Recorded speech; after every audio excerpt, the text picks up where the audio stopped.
goddesses. Today I want to chat with you about this little product I make here. This is our natural deodorant.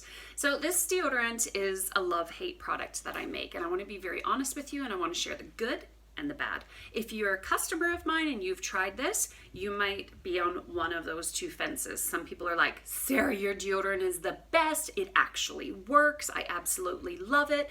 My husband uses it. My husband uses it too out in a stinky oil patch, and he's been using it for 7 years and says it's the best deodorant in the entire world. So there's those people who are like, never change that formula. It works. It's amazing. Leave it alone. And then there's the other people who will come to me, and over the 7 years I've been at markets and I've chatted with people that I've had this product out, we've had the candid conversations where some people say this product causes a rash or sensitivity in their armpits. So I've done a lot of research on this, and I want today in this video to explain to you why that is and what we can do about that. So the reason why some of you, including me, have a reaction to baking soda deodorants is because baking soda is known to cause reactions on the skin. Why, might you say? It's such a natural ingredient. It's not a bad ingredient. Well, the problem is that baking soda, which is what is so good at controlling odor and fighting body odor, it is also very alkaline on the pH scale. So when we use baking soda in a formulation, it lowers the pH scale. And your skin, the surface of your skin, is just naturally slightly on the acidic side. And so if your intention, or it should be your intention as a cosmetic formulator, to create pH balanced products, which will help lessen any negative or adverse reactions on the skin, you want to make sure you're creating a product that is pH balanced. Well, with a natural deodorant that has quite a good amount of baking soda in it, it's not pH balanced. And when you apply it to the skin, you run the chance of having a negative reaction. Sometimes there can be a rash, redness, sensitivity. There's been some people who say that the skin in that area will darken, and none of this is what we want in our armpit area, right? So what I've learned over the years is that this baking soda, I believe, has a higher concentration. This deodorant has a higher concentration of baking soda in it. That's what makes it so effective, but that's also what makes it cause adverse reactions for some people. So we want to take those people who are having adverse reactions, and I want to give you some tips on how you can make this deodorant still work for you, even if it was causing a problem before.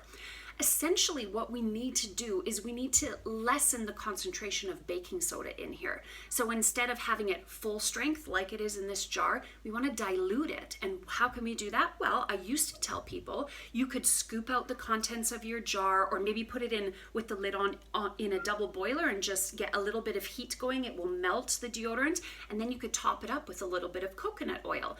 Then you've just taken the concentration of baking soda, and you've lessened it by adding in more of a fat, more of coconut oil, maybe more shea butter. I know that most of you probably won't have shea butter at home, and so that's why I say coconut oil makes a good choice. So that's what I've been telling people to do. But of course, that's giving you work and making you do work when you probably don't really want to. And just recently I learned that there's a way faster trick that we can all do. I've been doing it myself for the last week, and guess what? No reaction at all. It's fantastic. And I don't know why I didn't think of this sooner. So this is essentially the day that I was in my bathroom. I had this epiphany moment. I carry a little tiny bottle of coconut oil in my bathroom makeup bag, and it is for the purpose of removing my eye makeup mascara. One day I had just shaved my armpits, and the only deodorant I had on hand was mine, and I knew that was a recipe for disaster because I'm already sensitive to baking soda deodorants, and especially after I shave.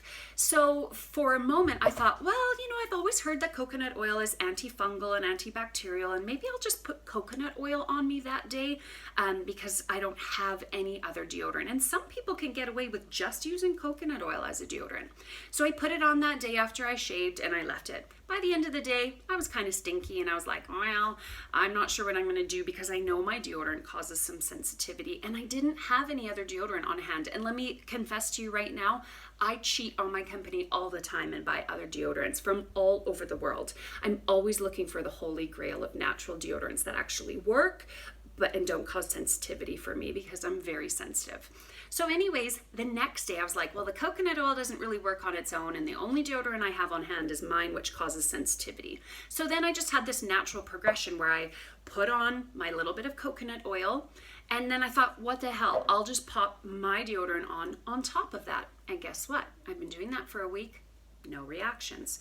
So I'm here to tell you guys, after almost 10 years of selling this product, I just realized the easiest way to fix this product if you're having reaction with it is to just simply apply a little bit of coconut oil to your armpits before you put it on. So what I do is I take about, I would say that much, just a little tiny bit of coconut oil, rub it onto the armpits,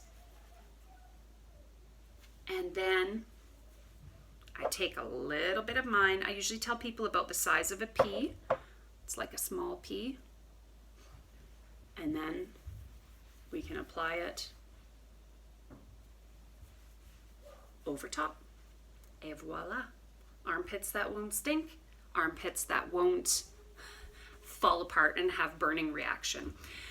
That's all. That's my tip for the day. I hope it helps you. Now, if you were one of the people who had reactions to our deodorant and found it too strong for your skin type, just know that I have sensitive skin deodorant here in my studio that I have been looking for guinea pigs for. So I would be happy to hook you up. If you need a jar, comment below. In fact, we might even do a little giveaway or something where we poll people who had reactions to our deodorant previously, and then we give them a free jar of sensitive skin natural deodorant. And essentially, sensitive skin natural deodorant from the Green Goddess will just be this formula with a lesser concentration of baking soda. That's all it takes. So for those of you who can handle higher concentrations of baking soda, have at her. If you find that you're having reactions with it, then we just need to lower the quantity of that baking soda in your formula. So I think the best way to approach this is to have an extra strength deodorant for the people who can handle it and who are the heavier stinkers. And then we have a lighter based product that's for sensitive skin. It doesn't have as much baking soda, and it should be, maybe you might have to apply it more than once a day. I found so far for myself, I haven't had to, and I'm a pretty stinky person generally. So anyways, I hope this helps you. Please share it with anybody that you know that's tried our deodorant and may have had trouble with it in the past. Comment below if you have any questions. Make sure you hit the subscribe button, that little bell, and you'll be notified anytime we release a new video. I'm always here to help you guys. I really, really do want to help you on your way to living a healthier life and making healthier consumer choices. So if you ever need to reach out to me, that's what I'm here for. All right, till next time, you guys, take care. Bye.